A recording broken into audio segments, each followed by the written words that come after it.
Chevrolet. Merci Madame la Présidente. Monsieur le ministre du Logement, je souhaite vous interroger sur la politique de construction de logements sociaux dans les territoires ruraux. En effet, de forts besoins en logements sociaux existent dans les territoires. Ces logements permettent d'accueillir une population vieillissante, mais également des familles monoparentales, des jeunes actifs. Pourtant, de nombreuses difficultés viennent ralentir, voire stopper les projets de logements sociaux dans nos communes rurales. En effet, l'inflation et l'augmentation du coût des matières premières pour la réalisation des travaux ont un impact direct sur des projets, pour la plupart déjà plus coûteux qu'en zone urbaine.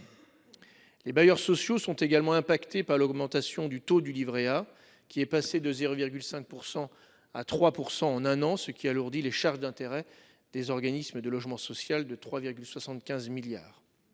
Enfin, la réduction du loyer de solidarité, mise en place en 2018 pour compenser la baisse des aides au logement et qui grève les budgets des bailleurs, a un impact plus fort en milieu rural.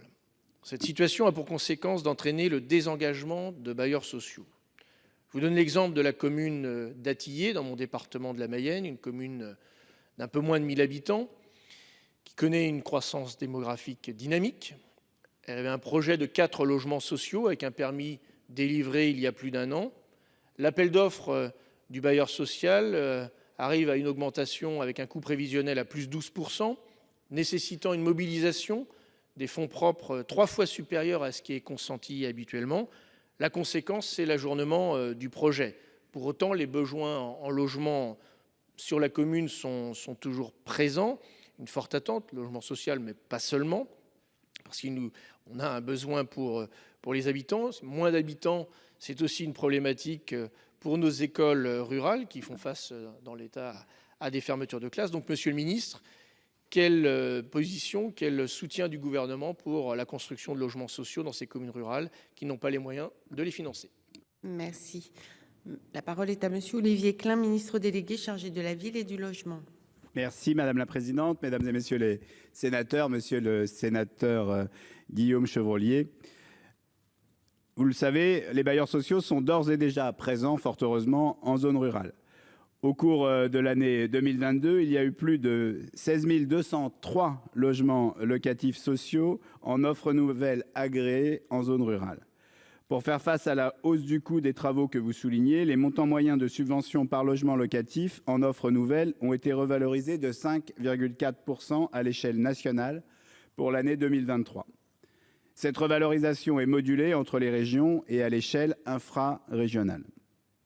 Par ailleurs, le gouvernement continue à promouvoir l'acquisition-amélioration et en particulier dans les territoires détendus qui concernent 74% du parc privé durablement vacant.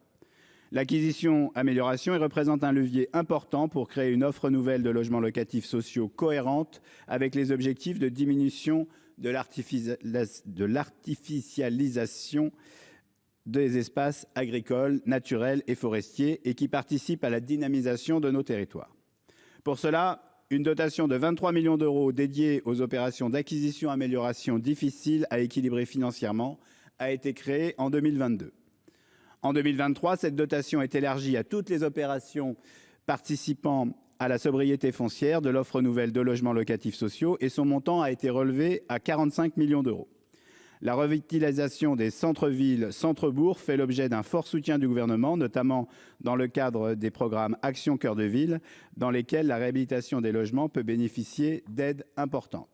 Enfin, la lutte contre la vacance des logements en milieu rural et l'amélioration du parc devraient être des axes clés du second souffle de l'agenda rural en cours d'élaboration. Je vous remercie. Merci. Alors, la parole est à madame Dominique Estrosi Sassone. Merci madame la présidente. Monsieur le